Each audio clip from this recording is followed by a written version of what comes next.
Bonsoir à tous, il est 18h30 dans les studios de My Media Prime Television et vous regardez Prime News. Nous ouvrons ce journal avec cette information parue à notre rédaction à l'instant. Des ex-combattants du Centre de désarmement, démobilisation et réintégration de Bamenda dans la région du Nord-Ouest sont en grève. Ces images ont été capturées il y a quelques minutes. Ces ex-combattants qui ont abandonné leurs armes et ont résumé leurs inquiétudes en une seule phrase, fausse promesse. Vous aurez les détails dans notre prochaine édition. Certains agents des forces de l'ordre font actuellement l'objet d'enquêtes suite à une vidéo virale survenue hier dans les réseaux sociaux montrant un civil de Ndou dans la région du Nord-Ouest en train d'être sévèrement torturé par ses militants. La victime est accusée par ses militants d'être le frère d'un sécessionniste et de refuser de le dénoncer. Des détails avec Guenda Perdrine Blanche.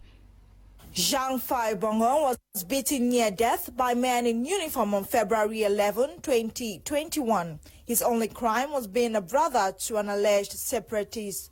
According to reports and viral videos, mixed force comprising police, army and gendarmes stormed the residence of Zhang Fai in Du subdivision, Donga Mantuk division in the northwest region, demanding the whereabouts of his brother, who is an alleged separatist.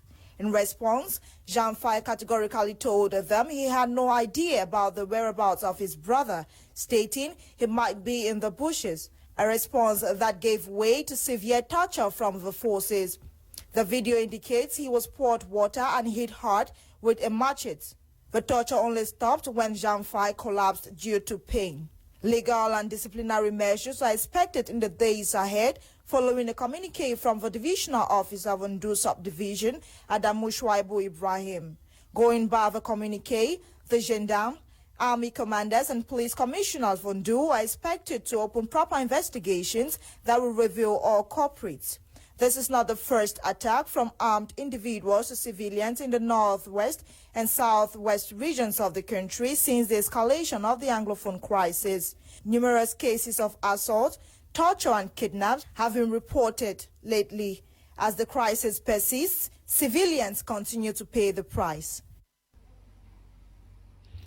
Un an après les meurtres de plus de 20 civils, dont des femmes et des hommes, à Ngarbou, département de Dongamantung, dans la région du Nord-Ouest, que reste-t-il de cette localité? Suivons ce reportage de Fon Quinta.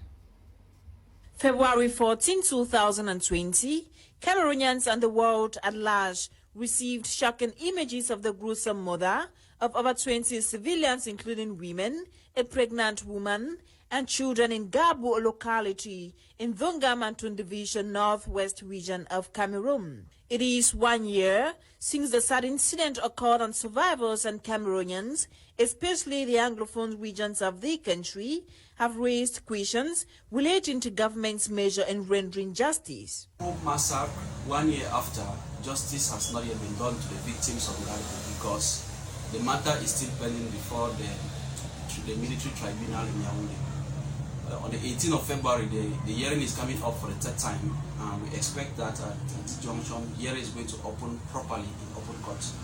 1 year after the Ngarbou massacre that claimed the lives of many civilians, legal mind barrister Tamfu Richard says government's effort in rendering justice and restoring life in the locality has been fruitless. The government thinks that is going to take a step ahead in deceiving the victims of Ngarbou. I think we are before the court, and we expect that it should have been before the court that proper compensation could be granted to the victims or the families of the victims.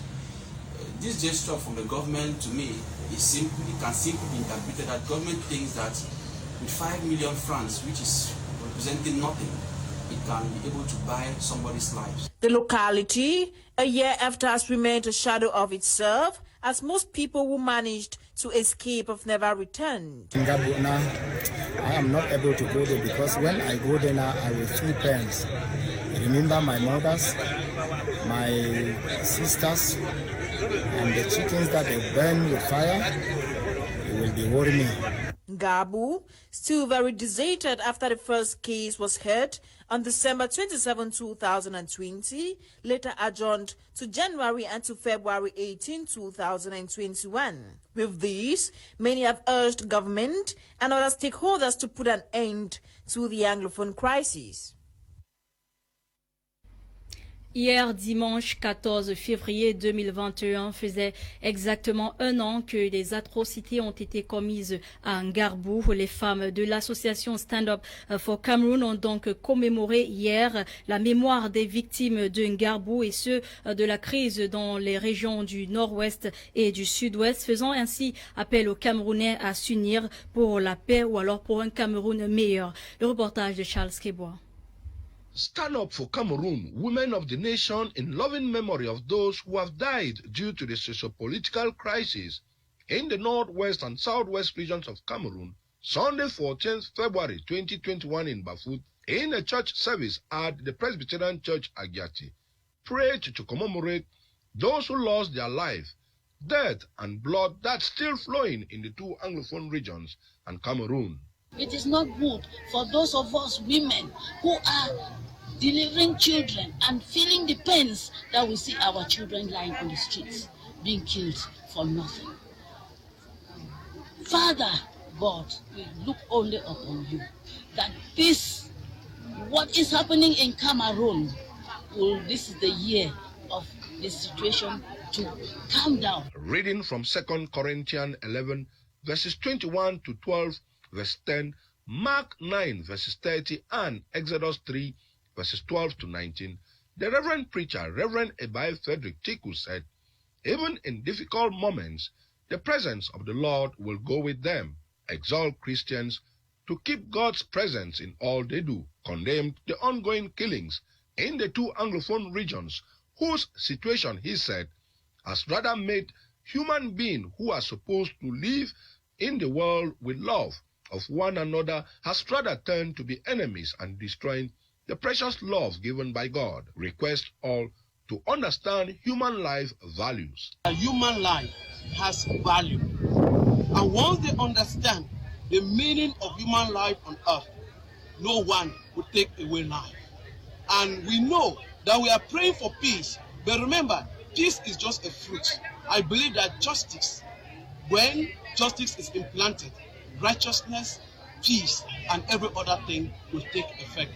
Laying of wreath by Stand Up for Cameroon as a sign of love for loved ones and to mark 1 year after the Ngarbou massacre, Stand Up for Cameroon officials at the church service called on all women to unite as one and stand up for Cameroon. Divided we fall, and if we keep dividing as Ngarbou and Bafut, we will never win. So I'm calling on all the women all over to unite as one.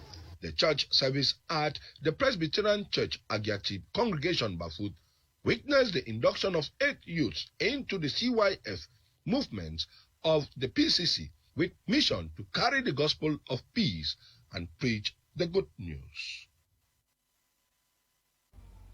Le maire de la commune de Ngouti, dans la région du sud-ouest, Tong Georges Eno, a récemment distribué du matériel de prévention contre le coronavirus aux populations, les invitant à respecter, n'est-ce pas, les mesures barrières édictées par le gouvernement. C'était lors d'une session avec les populations de cette localité. Tamfou Sidouane.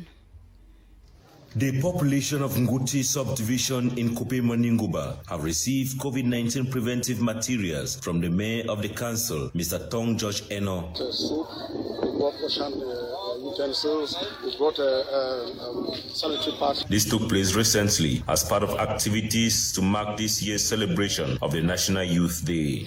Is to stop the spread of COVID-19, which we know that is a pandemic ravaging the whole world, and we are not spared. He further told the population to take the news of the advent of the pandemic seriously, strictly respect the laid-down rules like regular washing of hands with soap, wearing of face masks in public, respecting social distancing, as well as sanitizing their hands. COVID-19 is a reality, and so they should not joke with it. We should take it seriously. Some strategic places have also been disinfected by the council, like the Ngoti and Manyemen market, the Inspectorate of Basic Education, the Slaughterhouse, the Council Hall, and many others.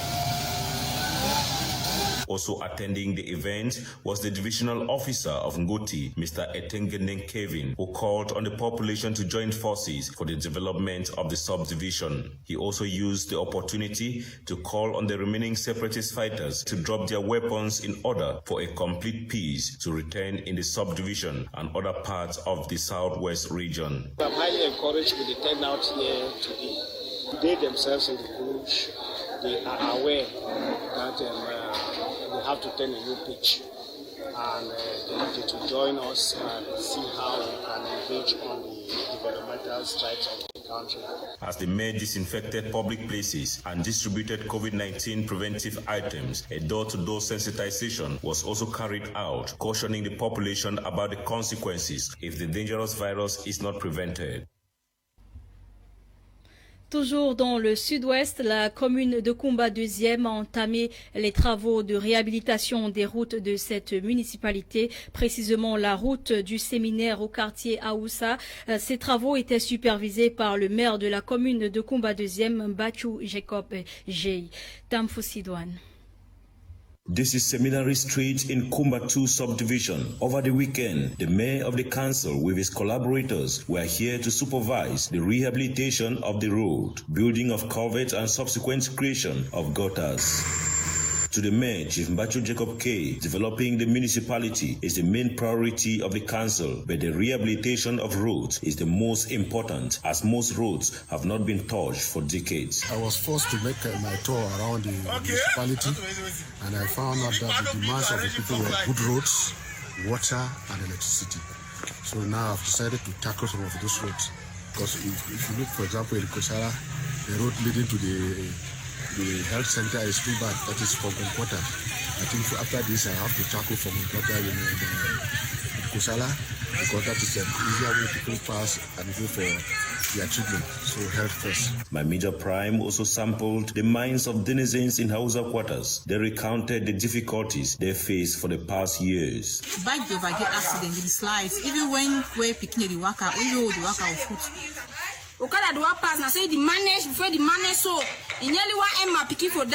They express hopes for the rehabilitation process, but say they want the council to tar their roads. What you then I said they run about 30 years today, so they can't touch the road and we pray for say as they can't trade the ground for the road, so we they help pray for the road so that the road will be in good condition. Number one, I can thank God because here they can't throw away ground.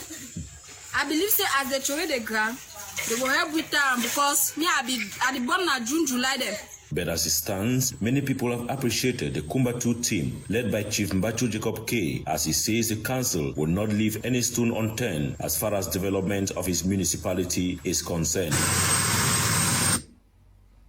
L'Association des droits de l'homme et de la démocratie en Afrique, Chirada, organisait ce week-end un atelier dans le but de soutenir la consolidation de la paix au Cameroun. L'atelier plaidait également pour la promotion des droits des femmes et l'accès à la justice. Nora Kakebi y était et son reportage. Recently in Buea, the Center for Human Rights and Democracy in Africa, CHEDA, with support from the British High Commission in Yaoundé with the Foreign, Commonwealth and Development Office, organized a stakeholders meeting at the CHEDA's conference hall. This meeting brought together women from various NGOs and distinguished associations. The project focused on Women, Peace and Security Task Force, supporting peace-building initiatives in Cameroon. At all levels, the workshop underlined capacity building and training support to foster the technical skills of women to better influence and participate in peace-building processes as negotiators and mediators. Huge support for women's participation and leadership in the security sector institutions in Cameroon was highly encouraged. In addition, the task force also seeks to enhance leadership and skills of the Cameroonian woman to respond as gender-based practitioners to support victims of sexual violence in conflict situations, taking into consideration the ongoing armed conflict in the two English-speaking regions of the country, where girls and women have seemingly become helpless and vulnerable. Participants discussed challenges women face in peace-building initiatives in the country from the economic, social, cultural and political standpoint, in which they proposed the way forward for peace-building in Cameroon. Madame Agbo Magdalene, CEO for CHAMEG, a non-governmental organization which strengthens capacities, gave some recommendations for creating spaces and recognition for women peace builders. It is definitely very true that women have done a lot as far as peace building in this nation is concerned. True, we have cried, we have lobbied, we have danced, we have done everything. And even though some people will say you've not solved the problem, no, the problem has improved. There is no doubt about that. That the way things were in 2016 is not the same situation today. That is just because women took the bull by the horn and they decided to say enough is enough. Having said that, at the level at which we are today, I think what remains to be done is that the women should rethink their strategies. In the same way the decision makers will have to rethink their strategies and change their narratives. It is essential to involve women in designing peace-building strategies during and after conflicts because they play a vital role in every domain of the society. Parlons à présent santé, où le ministre de la Santé et de la Santé publique, Dr Manaouda Malachi, a tenu ce 12 février 2021 une réunion d'évaluation de la couverture sanitaire de la 6e édition du Championnat d'Afrique des Nations 2020 qui s'est déroulé du 16 janvier au 7 février au Cameroun. C'était dans la salle des conférences du Centre de coordination des opérations d'urgence de santé publique. Reportage, les détails. La réunion d'évaluation de la couverture sanitaire pour le championnat d'Afrique des Nations 2020, présidée par le ministre de la Santé publique Manaouda Malachi ce 12 février, a énuméré plusieurs manquements, non sans que le ministre Manaouda Malachi ne félicite l'équipe de santé pour leur travail acharné pour le succès du CHAN 2020 sur le plan sanitaire. On a eu des problèmes de coordination entre les différents sectoriels. L'équipe médicale n'arrivait pas à avoir des informations à temps. Et quand même il y a un incident, on était saisis à la dernière minute. Donc, ce qui causait un peu de dysfonctionnement. Et puis, nos effectifs aussi étaient trop utilisés, un peu moins motivés, ils étaient fatigués, les prises en charge dans les hôtels, dans les différents sites n'étaient pas vraiment adéquats. Selon le rapport présenté lors de cette réunion, sur 9 913 prélèvements, 182 cas positifs ont été enregistrés et 133 personnes guéries. Autour de cet échange, la réalisation de l'IRM des acteurs sportifs positifs guéris du Covid-19 sera désormais mise en exergue afin de prévenir les risques de complications cardiaques et de morts subites. Dans la même veine, dans son communiqué du 10 février 2021, la vice-chancelière de l'Université de Bamenda annonçait encore une hausse des cas de coronavirus dans la région du Nord-Ouest depuis le début de 2021. Une annonce qui vient rappeler à la conscience de tous d'être prudents et de respecter les mesures barrières édictées par le gouvernement. Aileen Sama fait le point sur l'actualité africaine. Let's begin in Guinea, where there is a resurgence of the Ebola virus. The country has officially declared that it is dealing with an Ebola epidemic after the deaths of at least 3 people from the virus. Reports say the 3 and 4 others fell ill with diarrhea, vomiting and bleeding after attending the burial of a nurse. Officials say newly developed vaccines will be acquired through the World Health Organization. It is worth recalling that between 2013 and 2016, more than 11,000 people died in the West Africa Ebola epidemic, which began in Guinea and affected mainly its neighbors, Sierra Leone and Liberia, with response vaccines successfully used to fight outbreaks in the DRC. While in Nigeria, at least 10 people have died following ethnic clashes that erupted at a busy market in the Nigerian city of Ibadan in Oyo State. The governor of southwestern Oyo State has imposed a dusk-to-dawn curfew to contain the violence in the city. According to reports, the clashes began after a wheelbarrow pusher believed to be from the Hausa ethnic group allegedly hit and killed a Yoruba man during a squabble. The southwest of Nigeria is seen as the home of the Yoruba ethnic group, and Hausa people live mainly in the north of the country. According to witnesses, Yoruba youths then began retaliatory attacks against the Hausa community on Saturday.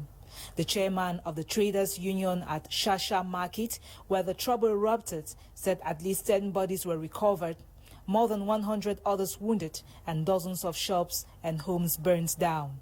11 people have been killed during separatist assaults in Lubumbashi, a southern city in the DRC, officials say. 6 insurgents, 4 soldiers and a civilian died during the attacks on 2 military camps where the fighters were trying to loot weapons. The attackers are said to come from the Bakata Katanga militia, which is fighting for the Katanga region to secede from DR Congo. The group stages irregular attacks on Lubumbashi, a key mining hub and DRC's second largest city. Ex-Sudanese Vice President Hassabo Mohamed Abdelrahman, who served during the reign of Sudan's ousted long-serving leader Omar al-Bashir, has been arrested for inciting weeks of protests against rising food prices. Other senior members of Bashir's administration have also been detained. Earlier last week, about 300 people were arrested during protests across Sudan and state of emergency declared in 4 provinces. There have been months of bread, fuel and power shortages as a fragile power-sharing government, which is leading a 3-year transition to civilian rule, struggles to manage the economy. Et en sport, Quentin Etapé fait le point sur le match de l'ouverture de la CAN des moins de 20 ans qui s'est joué hier entre le Cameroun et la Mauritanie, et également sur la Coupe de la Confédération phase aller entre Coton Sport de Garoua et le club d'AS Sonidep du Niger. C'est un bon démarrage pour les Lionceaux indomptables dans le cadre de la Coupe d'Afrique des Nations 2021. 1-0, c'est le score final du match d'ouverture Cameroun-Mauritanie, pays hôte, hier dimanche soir, au stade olympique de Nouakchott. Dès le début du match, les Lionceaux dominaient dans le jeu. Un moment après, l'adversaire prend le contrôle du match. Heureusement, les Camerounais se sont ressaisis. À la 80e minute, Jean-Junior Sondi, l'attaquant camerounais, marque l'unique but de la rencontre. Il avait lu le jeu au moment où a eu lieu une passe ratée du défenseur mauritanien à son gardien. Junior Sondi a utilisé sa rapidité pour la récupération du ballon, déjoue le portier et puis un second joueur avant d'atteindre les fonds du filet. Après cette belle victoire du Cameroun face à la Mauritanie, la compétition continue ce lundi. À l'affiche, 3 matchs étaient prévus, 2 se sont déjà joués. À 13h, c'était l'Ouganda contre la Mozambique, 16h, le Burkina Faso, Tunisie. Tout à l'heure, à 19h, Namibie contre la RDC. Parlant du deuxième tour préliminaire additionnel aller de la Coupe de la Confédération 2020-2021, Coton Sport de Garoua triomphe en battant le club AS Sonidep du Niger, 1-0 hier dimanche au stade de Niani Kountu du Niamey. Thierry Tienti a marqué l'unique but de la partie.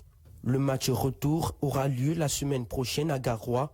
Le vainqueur à l'issue des 2 manches rejoindra la phase de groupe. Le premier à se qualifier à cette phase, c'est le club RS Berkane du Maroc, le tenant du titre. Bonne chance à Coton Sport et bonne chance aux Uvons du Cameroun. Et voilà qui marque la fin de ce journal. Madame, Messieurs, merci d'avoir été des nôtres. Cette édition a été coordonnée par Lasha Kingsley et Wane Eli Nolinga était à la production. Retrouvez Koum Lionard et ses panélistes dans quelques instants pour Prime A. Sur ce, bonne soirée à tous.